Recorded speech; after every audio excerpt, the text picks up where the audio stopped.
Estamos apresentando Jornal da Cultura. Você sempre bem informado. Estamos de volta com o Jornal da Cultura. São 11h41 agora. Muito bom dia para você que está chegando agora no jornal, ou para você que já está nos acompanhando também.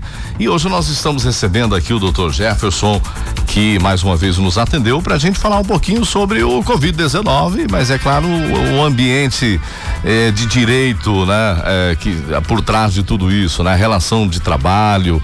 A gente tem algumas situações que a gente vai querer abordar também, que a gente tem visto muito, que é a recusa o negacionismo, né? De não querer tomar a vacina, enfim, algumas situações que eu gostaria de conversar com o Dr. Jefferson hoje. Doutor, seja bem-vindo, obrigado por ter nos atendido mais uma vez. Bom dia.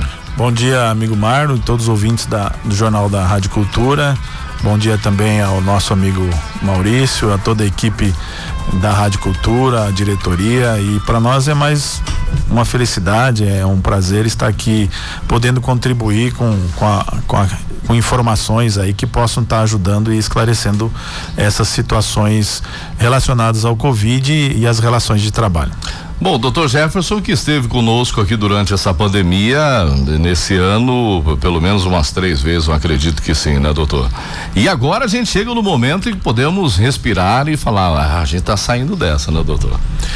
Existe uma sensação de que estamos superando a pior fase da pandemia, né?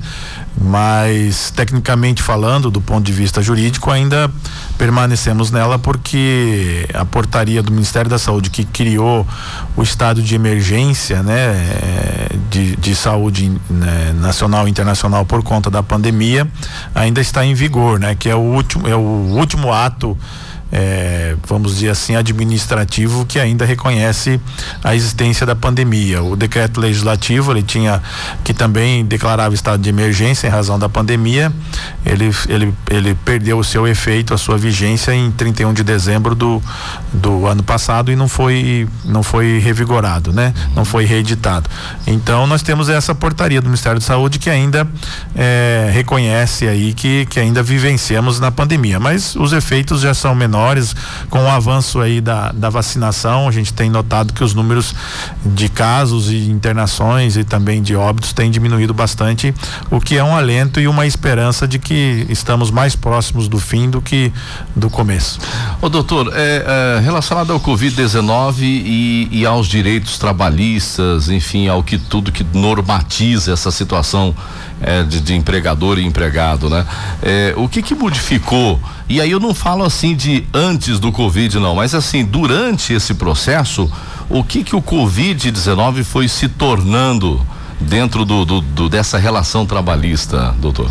Eu vejo assim, de um ponto de vista até mesmo pessoal, que nós notamos que, além dos malefícios próprios da própria pandemia, né, de doenças, sequelas, óbitos, nós vemos que começamos também a ter um pouquinho de atenção e até uma mudança de cultura pro local de trabalho, né? Aonde que começou a se dar mais importância a um local de trabalho seguro e salubre, né? Que realmente o empregado possa ali desenvolver as suas atividades e livre de risco que possam comprometer a sua saúde física, mental ou psicológica. Então eu vejo que, do ponto de vista e olhando a pandemia pelo lado positivo, nas relações de trabalho, ela trouxe essa nova cultura, essa nova visão em relação ao local de trabalho. É claro que isso já existia, porque as normas técnicas e a legislação toda que trata da segurança e saúde do trabalhador já vinham exigindo que o empregador tomasse esses cuidados, né? Mas agora, com a pandemia, isso ficou mais escancarado e aí então o empregador, que já era responsável por conceder por propiciar ao empregado um ambiente de trabalho salubre e seguro, agora então ficou mais evidenciada essa obrigação. Ô, doutor, será que no futuro a gente pode começar a pensar assim, que o Covid, em um local onde as medidas não são respeitadas, pode se tornar um lugar insalubre, e aí isso pode até acarretar no adicional de insalubridade para o funcionário, ou não? Isso não acontece? Olha, a princípio um adicional de insalubridade não, porque não seria um contato habitual, né, que caracterizaria o pagamento desse adicional por estar em contato com algum agente nocivo, né? Seja ele biológico ou químico, né? Ou físico também. Mas como o contato com o vírus ele não é habitual, alguma coisa que você esteja ali realmente todo dia tendo contato e colocando em risco a sua saúde ou a própria vida do trabalhador, então não se falaria nessa questão. Eu acho que não se levaria para esse campo do adicional de insalubridade, até porque se presume que, se o empregador adotar todos os protocolos de biossegurança e ter todos os cuidados e as prevenções necessárias, ele vai estar com um ambiente salubre, né? Assim como nós temos, por exemplo, aquele trabalhador que tem contato com algum agente nocivo, biológico, né? Alguma coisa que possa comprometer a sua saúde, mas o empregador fornece o IPI, né? O equipamento de proteção individual. Exatamente. Vai eliminar aquele risco, então o trabalhador, a partir dali, não teria mais o porquê estar recebendo o adicional de insalubridade. Então eu vejo que nessa questão que você pontuou aí, o adicional de insalubridade não se aplicaria em relação a essa questão do Covid ou da contaminação, né? A não ser naqueles casos específicos de pessoas que trabalham na área de saúde, que estão ali sim em contato direto, né? Esses, por lei, já recebem o adicional de salubridade, em alguns casos até mesmo de periculosidade. Mas é restrito a esses trabalhadores, né, de casas de saúde aí, de hospitais, de clínicas, né, que até mesmo laboratórios, às vezes pessoal também que trabalha em farmácia, que eles vão ter ali contato diário com pessoas portando, né, esse vírus, e não só esses, outros tipos de doenças também. Então, por lei, eles já têm direito a receber esse adicional. Ô doutor, o senhor acredita que o Covid-19 ele vai passar a existir constantemente na sociedade? E aí eu incluo nisso a seguinte questão: de repente, daqui a alguns meses vai pintar um funcionário ali que acabou contraindo Covid-19, né? E é como que a empresa vai trabalhar essa situação, né? Até porque, se uma pessoa contraiu, todas as outras podem estar em risco também. Como que já pensa essa questão de direito realmente? Como que o empregador vai agir? Como que o empregado vai agir nessas situações? Já há um entendimento ou não? Existe uma certa polêmica em relação à questão do trabalhador adquirir a doença, adquiriu a Covid-19, sobre dois aspectos. Primeiro, se ele adquiriu no ambiente de trabalho, né? Se ficar caracterizado, comprovado que ele adquiriu no ambiente do trabalho, já existe aí vários entendimentos no sentido de que se trata de uma doença ocupacional.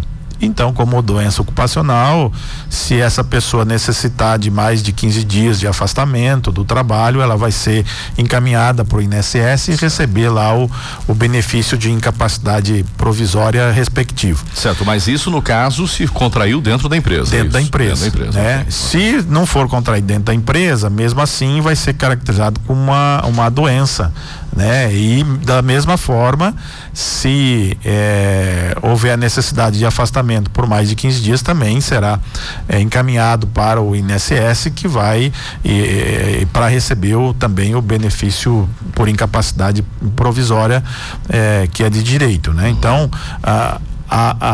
o desdobramento seria no caso específico de ser caracterizado como uma doença ocupacional, ou seja, aquela Covid que foi contraída no ambiente de trabalho, e ela tiver sequelas ou causar danos ao trabalhador, tanto físico como mental, psicológico, né? Ele vai ter também aí, então, um desdobramento na esfera da indenização, onde podem ser propostas ações de indenização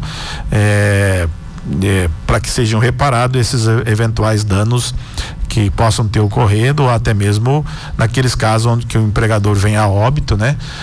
Existe aí a possibilidade da família dos herdeiros aí entrarem com ação de indenização contra o empregador, solicitando então que seja pago aí um pensionamento vitalício, danos morais, enfim, toda essa gama de danos que podem existir em razão da morte, do óbito pelo Covid contraído no ambiente do trabalho. No ambiente de trabalho, isso é importante a gente ressaltar, né? Isso. Porque de repente isso não foi contraído ali, né? Ele fez uma viagem de férias ou no final de semana esteve em algum lugar, enfim, foi constatado que ele não adquiriu dentro do ambiente de trabalho. Isso, se tem mais alguém da família que também, exatamente, né, já testou positivo para o Covid, enfim, é uma questão probatória.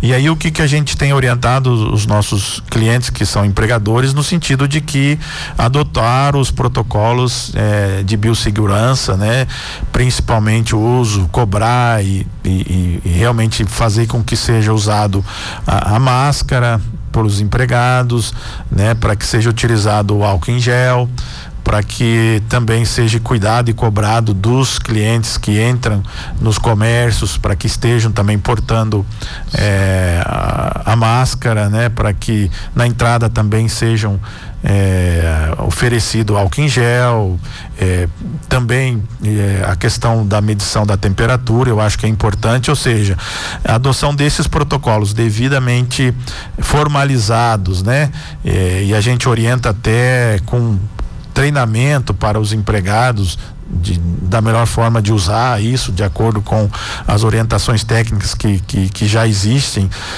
Nesse sentido, eu vejo que é uma forma do empregador também se prevenir, no sentido de que essa conduta, essa precaução, essa cautela que ele adotou ao fazer realmente que seja aplicado esses protocolos de biossegurança, vão dar uma presunção numa possível discussão judicial em relação a essa questão da Covid, de que ele adotou. Então, a princípio, dificilmente ali no ambiente de trabalho teria ocorrido a contaminação.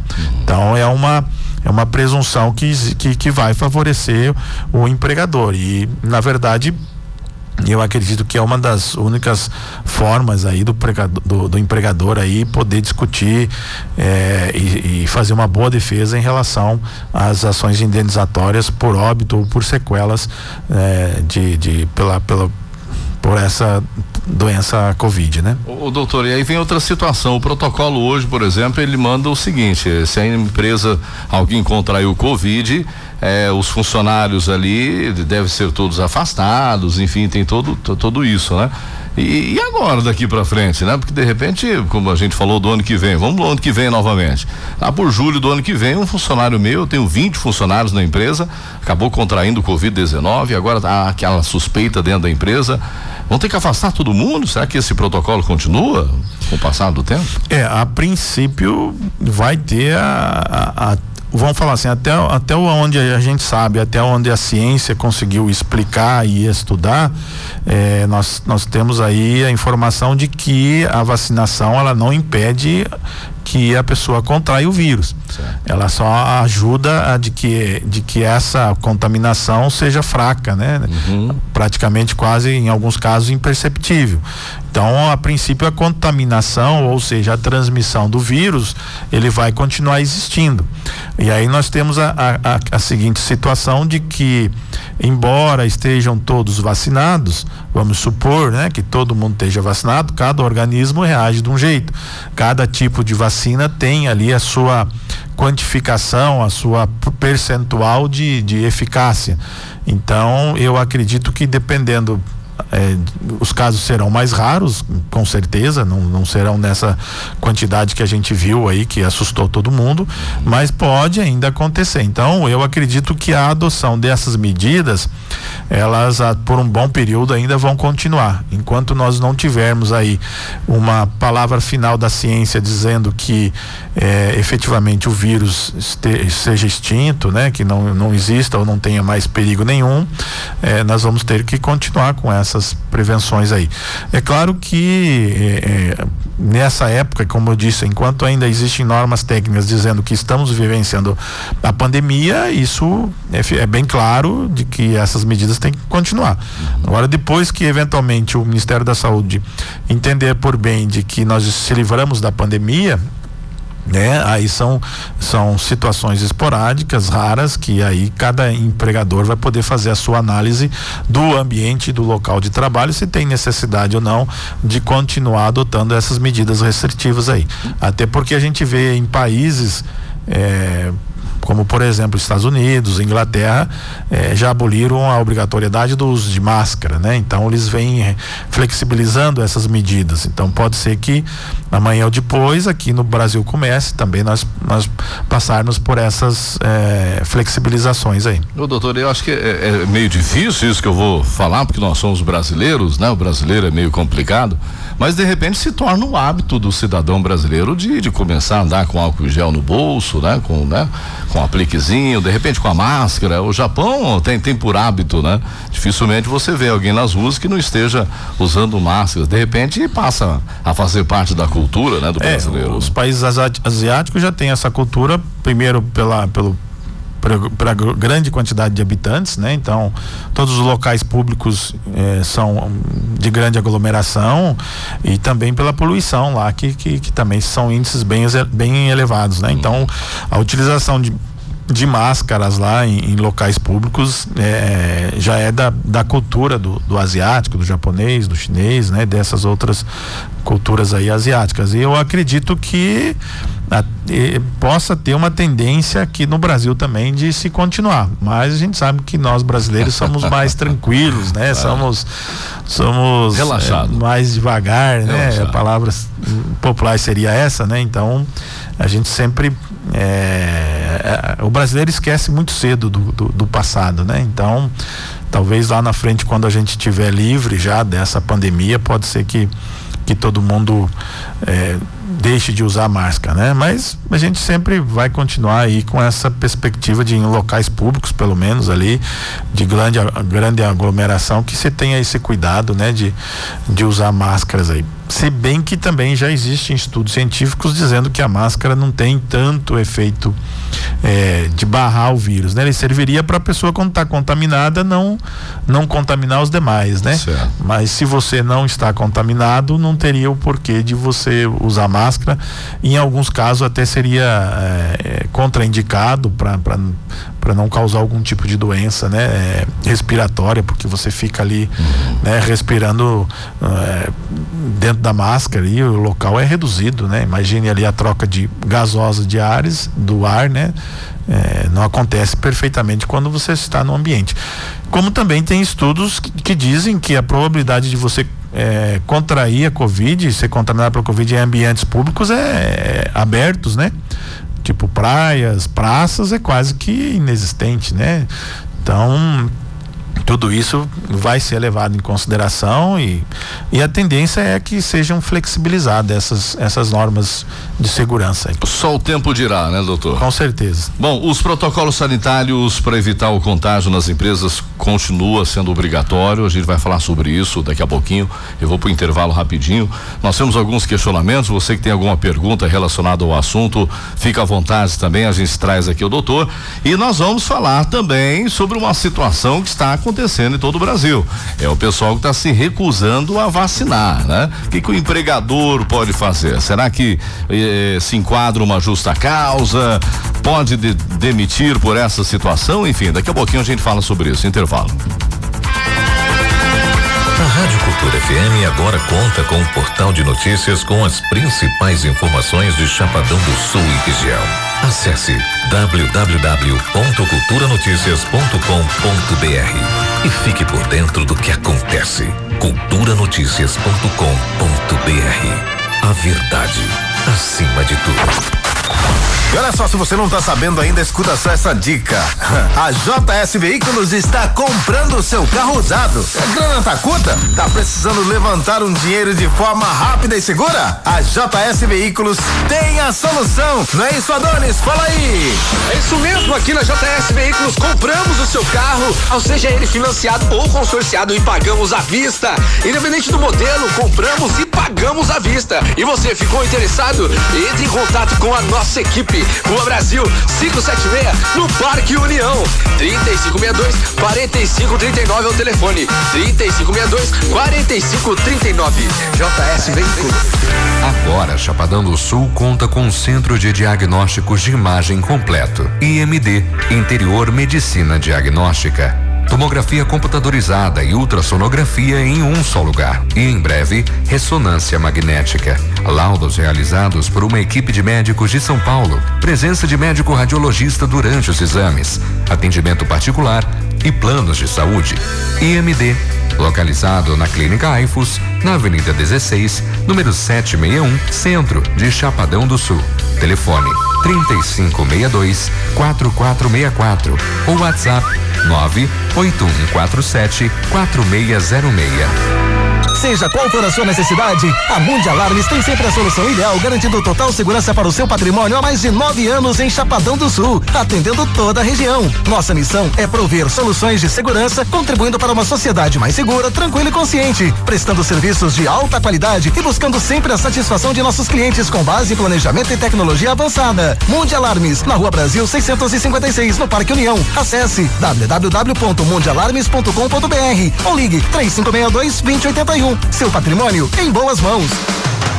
Com uma estrutura própria invejável. Atualmente conta com aproximadamente 90 sócios ativos e possui uma diretoria com 22 membros atuantes. O Sindicato Rural de Chapadão do Sul é um dos principais parceiros das entidades sociais do município, cedendo suas instalações para a realização de diversos eventos beneficentes. Além de realizar há mais de 2 décadas a Exposul, Exposição Agropecuária e Industrial de Chapadão do Sul, um dos maiores e mais tradicionais eventos da região. Dentre as ações desenvolvidas pelo Sindicato Rural estão a promoção de cursos e treinamentos de mão de obra rural nas mais diversas áreas de interesse do produtor rural, por meio de convênios com instituições como Senar, FamaSul, AproSoja e Fundação Chapadão.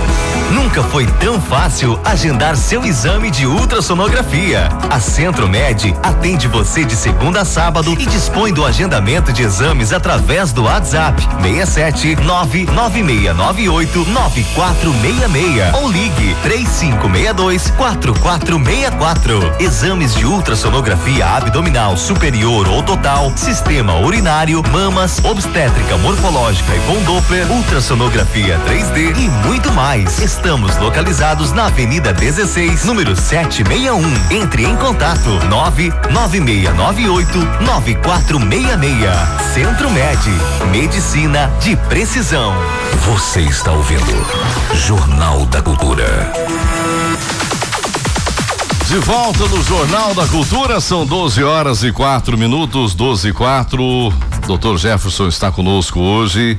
Se você que está aí nos ouvindo quiser trazer alguma pergunta, algum questionamento, fique à vontade, né? Inclusive tem uma pergunta aqui, doutor, eu vou começar com ela. O pessoal está perguntando, então o recurso é fechar as portas se o meu funcionário falecer, eu tenho que ficar pagando indenização. Na rua ele não pega, só no trabalho. A gente explicou, com detalhes, o doutor explicou. Se for constatado que foi no ambiente de trabalho que ele contraiu, é claro que haverá toda uma investigação dentro disso, né, doutor? Todo um processo. Todo um processo. E aí, se a família, né, se voltar a querer processar, enfim, é assim que acontece, né, doutor? Infelizmente, como eu disse no início, ou felizmente, é obrigação do empregador conceder e propiciar ao empregado um ambiente de trabalho seguro e salubre, certo, né? Se o ambiente de trabalho não for seguro e nem salubre, ele tem que adotar as medidas necessárias, indicadas tecnicamente, aprovadas, né, para que se diminua esse risco ou se elimine totalmente esse risco que pode causar algum dano à saúde ou à própria vida do doutor, então, trabalhador. Aí se encaixa até aquilo que a gente ia falar agora, que os protocolos sanitários, para evitar o contágio dos empregados, continua sendo obrigatório. E é uma maneira também da empresa se defender, né? Dela falar, peraí, mas aqui a gente tá todo mundo certo. Olha aqui como é que tá. Tem o distanciamento, tem o álcool gel, o pessoal tá todo mundo de máscara, não foi aqui que contraiu. É isso, né? E justamente a adoção dessas medidas e para facilitar a prova em um processo judicial, se houver, é que todos esses protocolos que foram adotados sejam eles formalizados, sejam documentados, sejam entregues como orientações de como proceder aos empregados, e a gente orienta ainda que os empregados sejam treinados a utilização de álcool em gel, a utilização correta do álcool em gel, da máscara, porque tudo isso vai facilitar, existindo uma futura discussão judicial, a defesa do empregador, né? Então, adotar as medidas de segurança é o primeiro passo. O segundo passo é formalizar e registrar, documentar de que aquela empresa, de que aquele empregador está adotando essas medidas, né? Então, fazer um protocolozinho, escrever num documento, procurar aí um profissional adequado para que elabore essa documentação, entregue eles aos funcionários, comprove essa entrega, né, com recibo de entrega, e a gente orienta ainda os nossos clientes, como eu disse, a fazer treinamento. Acho que todas essas medidas que são adotadas, elas não têm custo e evitam justamente essa consequência que o nosso amigo aí questionou por meio da mensagem, né? Tudo isso é para evitar de que o empregador feche as portas. Muito bem, aí nós temos uma situação que é recorrente hoje no Brasil. Ontem, inclusive, eu trouxe uma informação que a Rádio Cultura apurou juntamente com o Hospital Municipal do município, que dentro das 5 pessoas que estavam em leitos clínicos internadas tratando o Covid-19, 4 se recusaram a tomar a vacina do Covid. Estão lá internados. Eu espero de coração que eles se recuperem, tá? Mas estão lá, se recusaram a tomar a vacina e acabaram contraindo o Covid-19. E aí veio uma situação, talvez por crença, talvez por política, né? De esquerda, de direita, eu quero, eu não quero. Enfim, não sabemos quais são os objetivos, aliás, os pensamentos, né, de cada um. Mas existem pessoas que não querem tomar a vacina, né? Que se recusam a tomar a vacina. E aí como que fica a situação do empregador nesse momento? A gente sabe que, por exemplo, por parte do funcionalismo público, né? A prefeitura já baixou um decreto, né? Não vou falar que obrigando, mas enfim, que o pessoal vacine. E o empregador, né? O rapaz que tem um comércio ali, que tem uma empresa, né, que tem ali 2 ou 3 funcionários, de repente um funcionário não quer tomar a vacina. O que ele tem que fazer, doutor?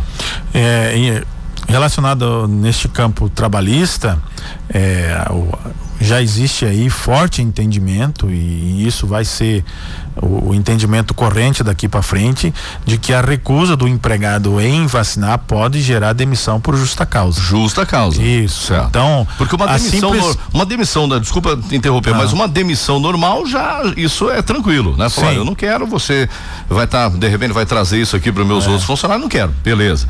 Então agora pode inclusive gerar uma demissão por justa causa, isso, o que implicará na diminuição de todas as verbas rescisórias que o empregado eventualmente tinha direito numa demissão, numa rescisão do contrato sem justa causa. Então já existe hoje um entendimento majoritário, e a gente está vendo que a justiça, em todos os seus pronunciamentos, na grande maioria, no sentido de que é obrigatória a vacinação. Se discutiu muito no início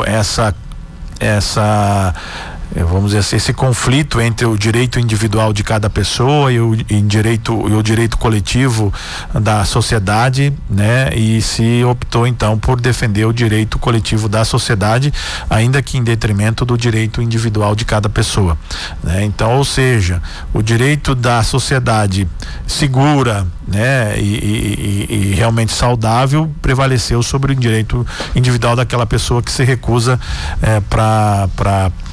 de fazer a vacina. Então, nesses casos específicos, diante de uma recusa injustificada, existe algum entendimento de recusa justificada? Pode existir. Em que caso específico? Naquele caso onde a pessoa, o empregado, comprovar de que ele se vacinando, ele vai ter um prejuízo maior do que não se vacinar. Uma alergia, de repente? Alguma pessoa que pode estar acometido de alguma doença autoimune ou alguma alguma doença aí rara que eventualmente a vacina possa trazer prejuízo. Nesse caso é discutível, desde que comprovado cientificamente que a vacina possa realmente prejudicar a saúde do trabalhador, aí já estamos diante de uma recusa justificada, que pode ser discutível a eficácia dessa recusa. Mas são casos raros, efetivamente. A grande maioria a gente vê que tem se recusado aí por algumas circunstâncias que não tem prevalecido, não tem sido acatado, né? Não tem sido acolhido. Então aí o entendimento hoje, e que vai ser com certeza o entendimento daqui para frente da justiça, é de que a recusa injustificada do trabalhador em se vacinar, em realizar a vacinação, em participar da vacinação, vai ser causa de demissão por justa causa. É claro que também a demissão por justa causa é sempre uma situação bem complicada na Justiça do Trabalho, onde o empregador deve tomar algumas cautelas. Quais cautelas? Primeiro, a gente orienta que o empregador, observando que algum empregado, algum trabalhador não se vacinou sem alguma justificativa, que ele então comunique e convoque esse trabalhador para que ele realize a vacina. Se ele se recusar, faça uma advertência imediatamente, né? E se ele continuar se recusando, aí sim, então faça a demissão por justa causa, né? Isso é um critério que não é previsto na lei, mas que é um critério de cautela. Mas nada impede também que o empregador, já na primeira oportunidade, formalizando a recusa do empregado de se vacinar, já faça demissão por justa causa. Porque, como disse, se é obrigação do empregador fornecer ao trabalhador um ambiente de trabalho seguro e salubre, se ele permitir que ali trabalhe algum empregado sem se vacinar, ele não vai estar cumprindo com o seu dever, ele não vai estar cumprindo com a sua obrigação. Então ele pode depois sofrer consequências, né? Então, nesse caso específico, o que tem acontecido é a demissão por justa causa. Ô doutor, e aí de repente nessa questão de justificativa, o senhor já explicou que, né, enfim, existe uma possibilidade, mas a justificativa também não pode ser assim, mas eu não vou tomar porque o meu pastor lá da igreja falou que não é para eu tomar, que isso aí é do demônio. Eu não vou tomar porque eu sou de extrema direita lá e fulano não tomou e eu também não vou tomar. Esse tipo de justificativa a justiça não vai aceitar. Não, claro não, né? Esse tipo de justificativa. As fake news também, porque eu vou virar jacaré, porque eu vou ter um problema daqui 2 anos, porque eu vou infartar. A justiça já fixou esse entendimento, inclusive em São Paulo, no início deste ano, teve algumas decisões liminares concedidas por juízes de primeiro grau que concediam a liberdade da pessoa não se vacinar, dela optar pela vacinação. Certo. A gente teve notícia de algumas decisões nesse sentido, mas assim que houve o recurso por Tribunal de Justiça, o tribunal prontamente já cassou essas liminares, dando a entender de que o entendimento dos tribunais vão ser todos eles nesse sentido da obrigatoriedade. Fora do campo trabalhista, nós estamos vendo aí que já existe aí o tal do passaporte sanitário sendo criado, sendo implantado no mundo inteiro. Inclusive no estado, hoje eles lançaram ali já, vai ser aprovado. Então, onde para você participar de alguns programas públicos, para você ter acesso a alguns locais, você vai precisar ter essa carteirinha aí de vacinação, ou de que está em dia com a vacinação. É claro que isso, de uma certa forma, impacta um pouco, né, na liberdade individual de cada ser humano, mas infelizmente a gente chegou nessa situação de que algumas medidas têm que ser adotadas. Também a gente vê o outro lado de que excessos também por parte do Estado não podem ser cometidos, no sentido de que privar totalmente uma pessoa de ter acesso a bens públicos ou qualquer outro tipo de serviço pelo simples fato de não ter se vacinado. Eu acho que também tem que ter uma certa coerência nesse sentido e também analisar cada caso, né, de uma forma diferenciada, como eu acabei de exemplificar, num caso que alguém tem algum problema de saúde que não seja recomendado a vacinação, né, são casos que realmente têm que ser analisados e não podem ser tratados do mesmo jeito que os outros casos daqueles que simplesmente por ideologia ou por opção religiosa ou com alguma convicção pessoal não querem se vacinar, né? É importante que o pessoal busque informações. Nós estamos na era da internet, você pode entrar aí em sites confiáveis, né? E vai saber do que se trata cada vacina. Essa vacina que a gente está sendo imunizado aqui é a mesma que os Estados Unidos está usando, que a Itália está usando, que a própria China está usando, enfim, até não é nenhuma brincadeira, mas alguns dias atrás me falaram assim, mas e se daqui 2 anos eu morrer? Daí eu falei, se você morrer, eu vou morrer também, vai morrer todo mundo, a gente se encontra, faz uma festa lá no céu, né? Então a gente tem que confiar. Acho que essa teoria da conspiração que muita gente levanta aí, tem que acabar um pouco com isso aí, porque a gente percebe que a vacina, ela tem sido eficaz, né? E os números estão reduzindo, né, doutor? Justamente, e a gente sabe também que toda aplicação de medicamento, ela tem um certo risco, né?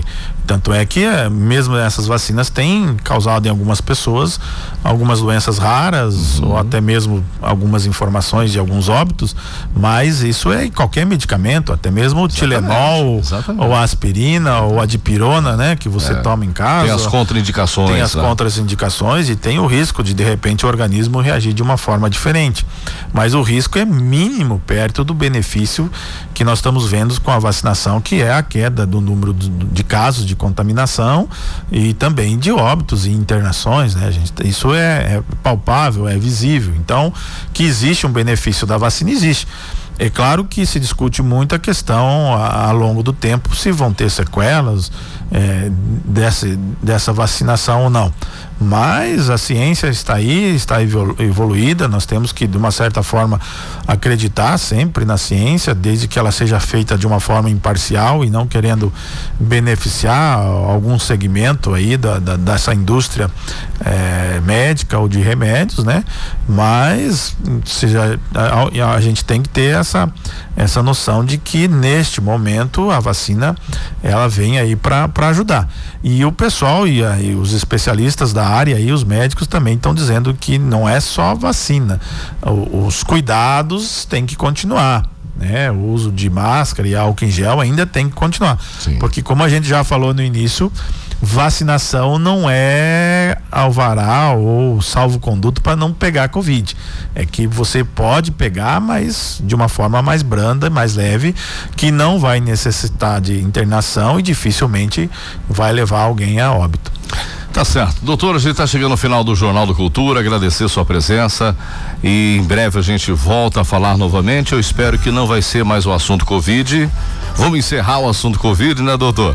Vamos falar de política na próxima, mas não vamos falar de Covid, né? Obrigado pela sua visita mais uma vez, doutor. Eu que agradeço, Marlon, o convite, estamos sempre à disposição aqui, espero ter contribuído com informações importantes para a nossa população, esclarecido estas situações que ainda estão sendo polemizadas, discutidas aí a nível jurídico, mas que já existe aí um certo caminho que a gente apontou aqui, que eu acho que todo mundo pode seguir para se precaver em relação a consequências piores, né, ou prejuízos maiores em relação a toda esta situação, e que Deus nos ouça aí e nos livre dessa pandemia, para que a gente não venha aqui de novo, novamente, conversar sobre esse assunto, que o nosso assunto Covid fique só na história como uma lembrança e um aprendizado duro de como o ser humano ainda